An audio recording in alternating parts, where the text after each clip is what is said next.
तो साथियों आज दो आईपीओस क्लोज हो रहे हैं, MV Electrosystems and Juniper. आज के इस वीडियो को एकदम शॉर्ट एंड स्वीट रखते हुए समझते हैं कि क्या निर्णय हो सकता है।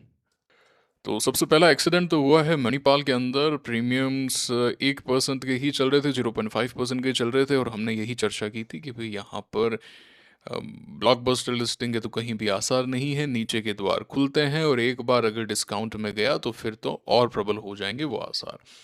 और ये चला गया डिस्काउंट के अंदर और क्यू आई बीज आए नहीं, दिखते हैं अभी, है ना। एक समय तो -25 के प्रीमियम्स थे, अभी रिकवरी हुई है, वही -2 3% 5% मैक्स रिस्क होगा यहाँ पे।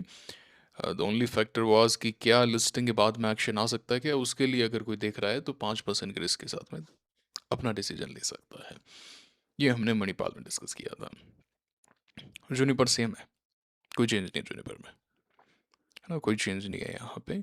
वही, अगर क्यू आई बीज नहीं आएंगे, जो अभी तक नहीं लग रहा है कि भाई अभी तक तो क्यू आई बीज नहीं आए हैं, आगे अगर दिन में अगर नहीं आएंगे और कोई बज क्रिएट नहीं होगा, कोई स्पार्क क्रिएट नहीं होगा प्रीमियम्स में, तो प्रॉब्लम आ सकती है। तो नीचे के -5% के द्वार खुलते हैं, वो एक रिस्क है आपका, 3 से 5% के बीच का रिस्क हो गया। अब ऊपर में the only factor is, the only hope for you is कि भाई क्या लिस्टिंग के बाद में एक्शन आता है क्या, दैट्स इट। उसके लिए ये एक रिस्क फैक्टर है, -3 से -5 की रेंज है, ठीक है। तो जूनिपर तो क्लियर हो गया। एमवी इलेक्ट्रो सिस्टम्स को लेकर कहानी ये है कि प्रीमियम्स कांस्टेंट है, बढ़िया है, 30% के आसपास के चल रहे हैं। ये जो आईपीओ है, इन जो प्रमोटर हैं इस आईपीओ के, इस कंपनी के, क्वाड्रेंट फ्यूचर टेक एक आईपीओ आया था अगर आपको याद हो तो, रेलवे से रिलेटेड वो कार्य करता था, कवच system, if I am not wrong, करता है मतलब अभी भी। स्टॉक लिस्टिंग बाद में ऊपर तो गया था, लेकिन कुछ खासा कर पाया नहीं, फिर काफ़ी नीचे आ गया। अभी ठीक है, थोड़ा बहुत ऊपर आके हल्का कंसोलिडेट कर रहा है, बट ऐसा कुछ धमाकेदार ताबड़तोड़ कुछ किया नहीं।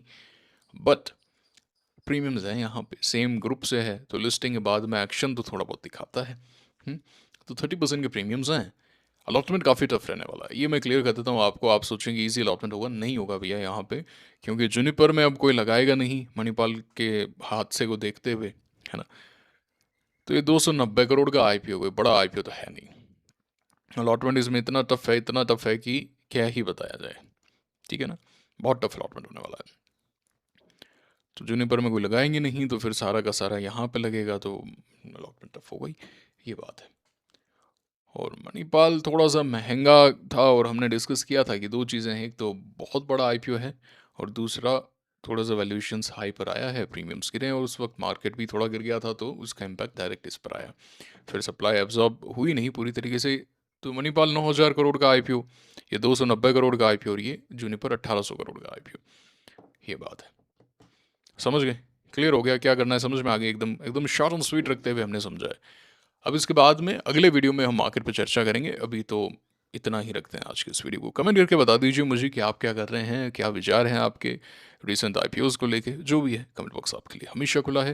मुलाकात होगी आपसे अगले वीडियो में। Signing off now, thank you very much.